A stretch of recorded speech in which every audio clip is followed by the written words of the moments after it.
For centuries, our kind has stayed hidden on Earth. But darkness has found us again. Prime. This is about the fate of all living things. Unicron is coming. Hello, everyone. Welcome to our big ticket interview for Transformers Rise of the Beast. I am Perri Nemiroff, and I have the pleasure of talking with the cast of the film, Anthony Ramos, Dominique Fishback, Tobe Nwigwe, and Liza Koshy. Congratulations. I'm so happy to be sitting with you all right now. I got a big group question to kind of give everyone out there a little bit of the lay of the land here. For each of you, can you give me your character's greatest strength going into this war, but then I also want their greatest weakness, the thing that can do them in on this mission? His greatest strength is, I think, his courage to go to battle. I think his greatest weakness was his feeling of not feeling good enough. You know, I think his whole life he's felt that way. So I think we watch him overcome that. I think Elena's greatest strength is her mind. A lot of times her mind takes her on adventures, and so she can have the perception of being brave, but then when she's called into battle, she kind of, her weakness is that she doesn't quite know if she can do it yet. I would say Reek's greatest strength is his heart and how he sees things, and his people that they don't necessarily see in themselves, and he wants to bring them to just a different space. And his weakness is he might not be able to just fully go all the way through with every single mission. Oh.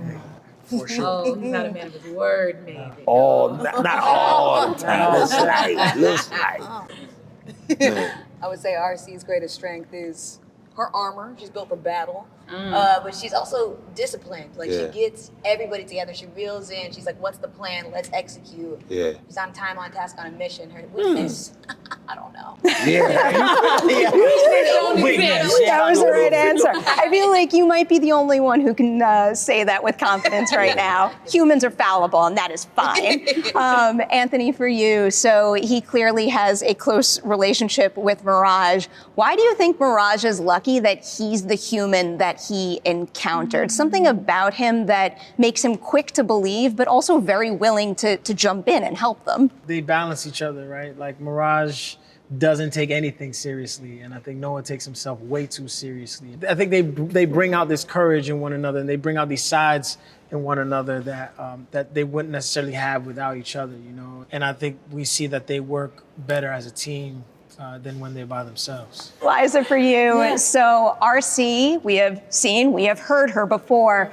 What is it like finding the balance between, honoring the version of the character that many out there already know and love, but making this version uniquely your own as well? Yeah, I mean, I got to tap into a version of myself I hope I become now from playing her. She is so firm and in her power, and she is, you hear it now, don't you? It's the lower register that I drop into in order to be there. And Stephen Caple Jr. just made it so easy for me. He gets real passionate about the character. He bends his knees in a deep squat. He's like, okay, so this is what happens, right? And then you're gonna jump over there, and I'm gonna need you to get a little husky with this. He's a brilliant director. So, he was so collaborative with me too to help me find this character, find my version of her too. So we did a little dancey dance, and then we found her, and I'm excited to see what y'all think. Because you brought up Steven, I want to sing his praises, because a big part of the reason I was really excited about this movie was when I heard he signed on, of all people. So can you each maybe tell me something about him as a director and leader on this set that, makes you think, man, Transformers fans are really lucky because there's no person out there other than him that could have brought this to screen this way? Oh, that's great. You said it. I mean, to be honest, he's... working with him, I learned so much, not only as an actor, but, just he's a noble man, a noble human being, and I think Steven, I can't imagine anybody else doing this. I can't imagine anybody else leading us on this journey, man. He's so focused. Watching him in the editing room, I just stopped by to watch him in the editing room. He's over here just making, he's making sound effects. He's like, yo, can Optimus kind of just... Yeah. He's like, you see him working out the scenes in his mind. and the team just like following along and executing. And you know, he's just got a vision, man. He's got a vision. He's locked in. He's laser focused, man. And I also think like when he was talking to me about this role, I said, you know, I'm the type of actor, I like to like give notes, I like to like communicate and talk about the character. And he said, well, give me your notes at 2:00 in the morning. I said, for real? And he meant it. And so we would talk about this, and it's a big franchise, big movie. It's like not a lot of time always to do the things, and he always make the time and allow me to like sit with the writers to talk about different things. And I just thought that was really dope. He is a man of his word. Yeah. He's noble, like you said. Yeah. And for me, I feel like he's very intense, but not like in a like aggressive way, very like subtle intensity. He's very extremely focused on what he's doing, so much so that like you could be saying something to him, and if he's locked in on a specific thing and making sure something that needs to happen a specific way, he might not even fully hear you. Like you think he hears you, and like you'll have to like snap him out of it. Like, hey Steve, you ever be like, oh, you were saying something? In a trance. And I'm like, yeah, I was, but go ahead, get active. So yeah, he's very like subtly intense and very like super serious about making sure the vision is executed the way it needs to be done. 100%. And like, what better, point of view to come from than that of a real fan that like grew up with it. You can tell he's so immersed, like he wants to live and breathe and be in the environment. And I'm in a VO booth with this man. I wasn't even on set in Peru with this man. But he like crouched down on my level, like brought me into the world, like helped me understand. Like I'm a Transformers fan, but nothing like this man is. He really like lives, breathes, eats this entire scene. Yeah, I think he got a tattoo of Transformers on his belly button. I think he transforms. I think he does. As someone with a movie tattoo, I do respect that. Yeah. I'm gonna come back the other way now. Liza, for you had a lot of voice acting experience before, but Transformers in particular feels like a completely different type of production. So what is something you had to do in the booth on this movie that you've never experienced, even with all of your past voice acting experience? Genuinely, I worked out for this role. To not be on camera, but to just be a voice. I hope you can tell in my inflection that I got a girthy neck, like I'm just swole as hell in that booth. But I really did. I wanted to step into the character. I feel like I'm still like trying to embody her today, like back straight, like chest out, shoulder bench pressing at 130. And I'm serious. But like to step, into that character versus, I'm a Hasbro. My Little Pony was the other thing I did. Come on. So different than this. But this was such a deeper character that I got to tap into of like, it's the first time we're seeing RC like in a live action movie. And to be given the honor of being that female Autobot, to be the first is so much pressure, but also to be, the leader and the discipline and the glue of the group and like reel in everybody together when we're getting off topic and be like, no, y'all, come on, stay focused. It's such an honor to be trusted with the voice and with the character. Tobe, for you, I am a big fan of Mo, and I love your work in Mo. And I know that and this are two completely different types of projects, but what is something that you managed to accomplish in Rise of the Beast that you can credit to having done Mo and having your first on that set with those people? This is going to be very, very terrible that Mo gets to hear this for the rest of his life.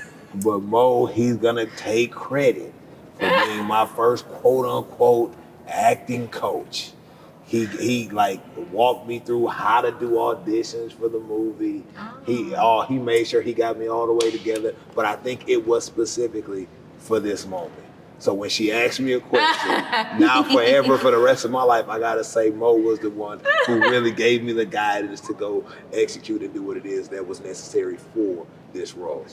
100%. That is the highest honor for me because that show is something else. I absolutely love it. Dominique, you teed me up for this. So I'm following up on something you told me very recently that I don't think I was allowed to ask more about. You told me that you had come up with pages and pages of notes for Elena to suggest. Is there anything from those pages and pages that you can now tease that we can see in the finished film? Ooh. We had to talk about it, I think, in the trailer or something like that. I can't remember what we talked about, but she's like, I really don't feel like my character would do that. I feel like my character would do this. Obviously you press for time. The producers are like, yo, we gotta go. But we're like, thank God Steven was really open to, he was like, yo, it's just us. Let's just lock in, just us, and we worked the scene out. We actually changed it that day. We changed the blocking, we changed the whole sequence. Changed lines, and ended up being something different because of her idea. I just think that it was like the arc of really wanting to show that she evolved, that her weakness actually being with the Autobots and being with Noah actually inspired her in a different way. I love horror. The Terrorcons are bringing the horror to the Transformers film franchise. What kind of horror are they bringing, and how far is this movie going to push it in that respect? Oh, Scourge is horrible. Yeah. He's horrible. Like, he's bigger than everybody. He's scarier than everybody. Yeah. When you see Scourge on screen, you're like, can't nobody beat him. Yeah. You know? Make the Decepticons look like world-class citizens. Yo,